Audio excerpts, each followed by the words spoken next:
Halo, Assalamualaikum warahmatullahi wabarakatuh. Perkenalkan, nama saya Saribatul Islamiyah dengan NIM 1905112487. Baiklah, di sini saya akan melakukan eksperimen mengenai titik pusat massa pada benda yang tidak beraturan. Mari kita lakukan eksperimen. Baik, untuk alat dan bahannya ada timbangan, ada penggaris, ada kardus yang telah dibentuk pola sembarang, ada alat tulis, selanjutnya ada benang yang telah diikatkan pada beban, selanjutnya ada gunting, ada paku sebagai poros penggantung, dan yang terakhir ada kertas grafik. Nah, langkah pertama yang akan kita lakukan adalah kita bentuk pola sembarang pada kardus yang telah kita siapkan sebelumnya, lalu kita gunting.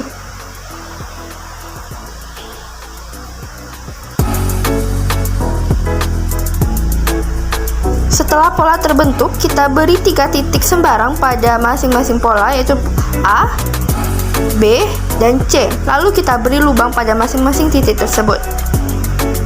Setelah itu, kita timbang massa dari pola tersebut dan kita catat pada tabel pengaman.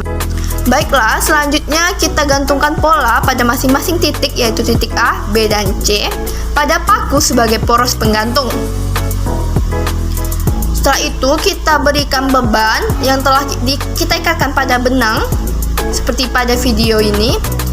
Lalu kita tunggu benda itu setimbang dan kita catat garis yang dilalui oleh benang tersebut menjadi titik A aksen. Nah, kita ulangi langkah ini untuk titik B dan kita nantinya akan mendapatkan titik B aksen dan C aksen.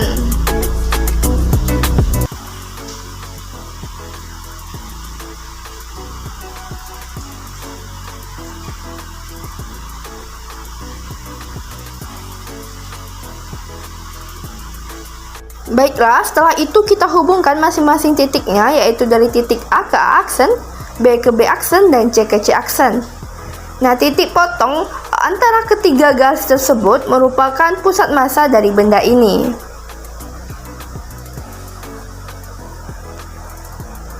Selanjutnya, untuk memudahkan kita mencari koordinat dari pola yang telah kita bikin tersebut, kita cetak pola tersebut pada kertas grafik, sehingga nanti kita akan menemukan koordinatnya. Baiklah, setelah kita cetak pada kertas grafik, kita peroleh titik pusat massanya, yaitu titik P sama dengan X-nya yaitu di 7,1 dan titik Y-nya yaitu di 12,2. Jadi kita mendapatkan titik pusatnya yaitu 7,1,12,2.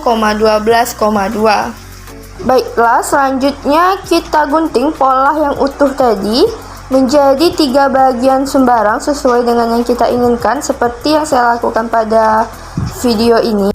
Lalu setelah kita dapatkan 3 bagiannya, masing-masing bagiannya kita timbang massanya sama seperti langkah sebelumnya tadi pada pola yang utuh.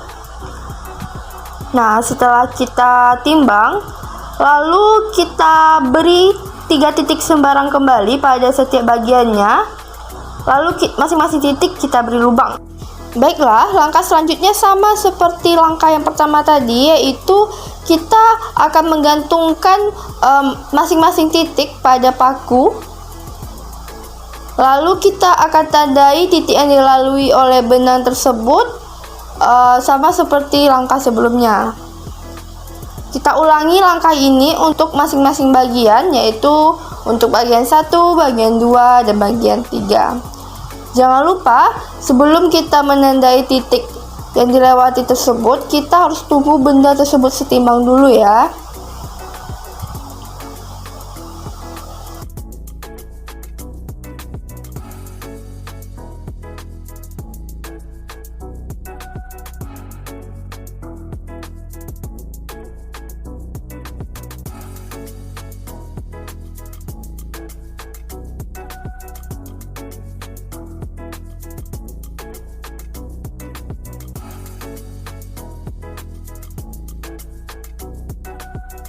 Baiklah, sama seperti sebelumnya, kita hubungkan masing-masing titiknya sehingga akan terbentuk garis. Nah, titik potong antara 3 garis tersebut merupakan titik pusat massa pada setiap bagiannya.